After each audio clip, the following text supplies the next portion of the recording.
दोस्तों, आज का वीडियो जो है वो है हाउस कंस्ट्रक्शन पे कि जब हम घर बना लेते हैं तो हर घर में एक समस्या ज़रूर देखी जाती है, वो है क्रैक्स।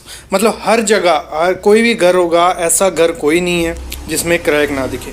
तो क्रैक के आने का रीज़न क्या होता है, उसको हम सही कैसे कर सकते हैं, और बेसिक अगर आप प्रिकॉशंस लोगे तो क्रैक कैसे आप रोक सकते हो, वो सब मैं आज आपको बताने वाला हूँ।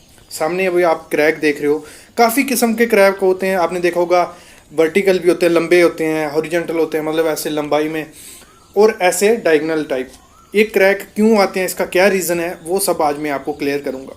और ये भी बताऊँगा कि हम उसको कैसे सस्ते में सही कर सकते हैं, और वो कौन से क्रैक हैं जो हार्मफुल नहीं है घर के लिए, और जो कौन से डेंजरस होते हैं। ये डिपेंड करता है क्रैक की विड्थ पे कि विड्थ उसकी कितनी है। देखो 0.1 mm भी होते हैं और 6 mm तक से 10 mm तक भी क्रैक होते हैं। तो सबसे खतरनाक क्रैक कौन से होते हैं वो हम बात करेंगे। सबसे पहले सामने क्रैक देख रहे हो, इसकी कोई 1 से 2 mm इसकी विड्थ है। तो ये क्रैक हानिकारक है आपके घर के लिए कि नहीं। मैं अगर ऐसे अपने एक्सपीरियंस से बताएं, जहाँ ऐसे भी जो है जो 3 mm से छोटा क्रैक होता है कुछ जगहों पे, वो हार्मफुल नहीं है आपके घर के लिए, वो एक्सेप्टेबल है, कोई दिक्कत नहीं है। बस वो आपकी थोड़ा देखने में खराब लगेगा दीवार पे, लेकिन वो इतना हार्मफुल नहीं होता है। लेकिन जो 4 mm से बड़ा क्रैक होता है वो हार्मफुल आपके घर के लिए हो सकता है। ये सामने आप देख रहे हो जो क्रैक, ये किस वजह से आया है। मेनली ऐसे क्रैक 3 रीजन से आते हैं। एक तो आपने जो मोटार बनाया है उसकी रेशो प्रॉपर नहीं रखी है। जैसे हम प्लास्टर के लिए यूज़ कर रहे हैं 1:6, उसमें आपने लोचा मारा है तो वो हो सकता है। दूसरा, जो आपने सैंड यूज़ की है वो रिवर सैंड होगी तो उसमें मिट्टी हो सकती है, तो मिट्टी से भी ये क्रैक्स हो सकती है। तीसरा, श्रिंकेज क्रैक हो गए, या प्रॉपर क्यूरिंग नहीं आपने की, तो वो भी मेन काज हो सकता है ऐसे क्रैक का। ऐसे क्रैक मोस्टली हर घर में देखे जाते हैं। जैसे आपने देखा होगा कि स्पाइडर जैसे जाला जैसा बुनता है, तो वैसे क्रैक बन जाते हैं। वो भी क्यूरिंग आप प्रॉपर वे से नहीं करोगे तो वो क्रैक भी हो सकते हैं। मेनली जो खतरनाक क्रैक हैं वो मैं आगे अभी अच्छे से बताता हूँ आपको। पहले ये बेसिक देख लो। ऐसे क्रैक अगर आपके घर में दिखते हैं तो कोई दिक्कत नहीं है, इतनी इनसे डरने की ज़रूरत नहीं है, क्योंकि ये इतने हार्मफुल क्रैक नहीं होते। क्योंकि जो 3 mm से छोटा क्रैक है वो बेसिकली इतना हार्मफुल आपके लिए नहीं होगा, लेकिन जो बड़े क्रैक होंगे वो डेंजरस हो सकते हैं, और उनको हम प्रॉपर वे से सही कैसे करते हैं। सामने आप जो क्रैक देख रहे हो, जो मैं बात कर रहा था थोड़ी देर पहले, ये होते हैं प्रॉपर वे से क्यूरिंग नहीं की, या आपकी सैंड अच्छी ना हो। और ये जो क्रैक है ये भी एक सेटलमेंट का रीज़न हो सकता है, सेटलमेंट, या आपका जो बॉन्ड बनाई है ब्रिक की वो प्रॉपर वे से नहीं की गई हो, उससे भी सेटलमेंट होके ऐसे क्रैक दिखते हैं। लेकिन जो आज मेनली मैं बात करने वाला था, जो डेंजरस क्रैक घर के लिए रहते हैं, उनको सही कैसे करते हैं, वो आते कैसे हैं, वो मैं बात स्टार्ट करता हूँ। ऐसे क्रैक आपने मोस्टली घर में देखे होंगे, ज्यादातर ये क्रैक दिखते नहीं है, लेकिन जहां दिखते हैं तो ये बहुत ज्यादा खतरनाक क्रैक है। और इनको सही करने का तरीका क्या, देखो क्या होता है। जैसे आपकी ये दीवार है, मैंने एग्जांपल ले ली, ये दीवार है और एक डायगनली आपको दिखेगा क्रैक, ऐसे स्टेयर जैसी बनी होती है। मतलब ये ब्रिक रहती है जो छूट गई होती है, कम से कम 6 से 10 mm का बीच का अंतर आ गया होता है उन दोनों के बीच। ये क्या रीजन होता है। और कभी कभार तो ऐसे भी दिखते हैं, ये मतलब ऐसे दिखेंगे, ऐसे आएंगे और सीधे मतलब वो वॉल के नीचे तक जाते हैं मोस्टली। वो क्रैक का रीजन क्या होता है, और ये बहुत बड़ी चिंता है। वो रीजन हो सकता है आपका नीचे सेटलमेंट हुई है, मतलब नीचे जो जगह थी वो बैठ गई है। अगर आपकी सॉइल थी, कोई कॉटन सॉइल थी, वो स्वेल हुई है या कॉन्ट्रैक्ट हुई है टेम्परेचर चेंजेस से, उसका रीजन हो सकता है। या क्या हो सकता है, आपने प्लिंथ प्रोटेक्शन नहीं प्रोवाइड की है और पानी अंदर घुस गया और यहां से सेट, मतलब ये प्लिंथ बीम थोड़ा बैठ गया और ये दीवार इसके साथ बैठ जाएगी, ये वैसे ही ऊपर रहेगी। तो वो रीजन हो सकता है। जहां आपकी फुटिंग सेटलमेंट हुई है, जो आपने नीचे फुटिंग दी है, जहां प्लिंथ बीम है वो नीचे बैठ गया है, ये मेनली रीजन रहता है ऐसे क्रैक्स का। और ये बहुत ज्यादा खतरनाक चीज है।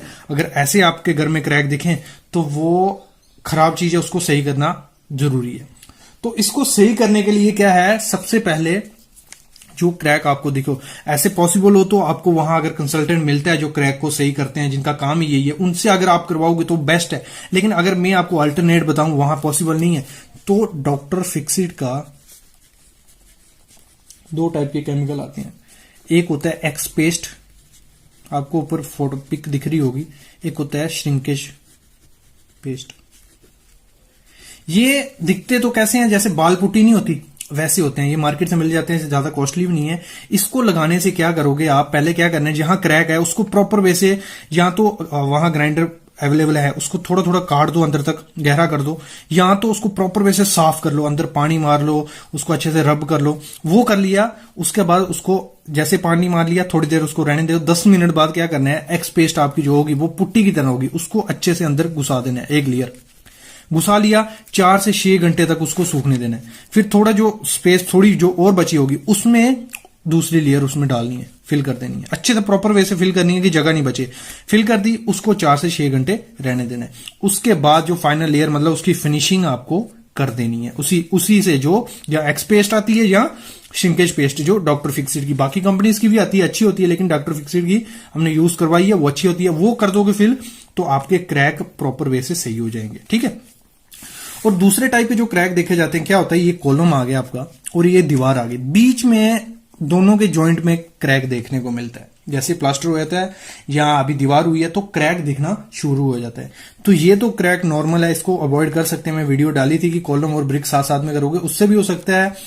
प्रॉपर वे से अगर आप मोटार लगा के करोगे या हाकिंग करके करोगे तब भी हो सकता है। लेकिन जब अब ये हो गया तो इसको सही कैसे करेंगे, एक वायर मैश आती है, जैसे मुर्गा जाली जिसे बोलते हैं, ऐसे दोनों तरफ 3-3 इंच चढ़ा देनी है।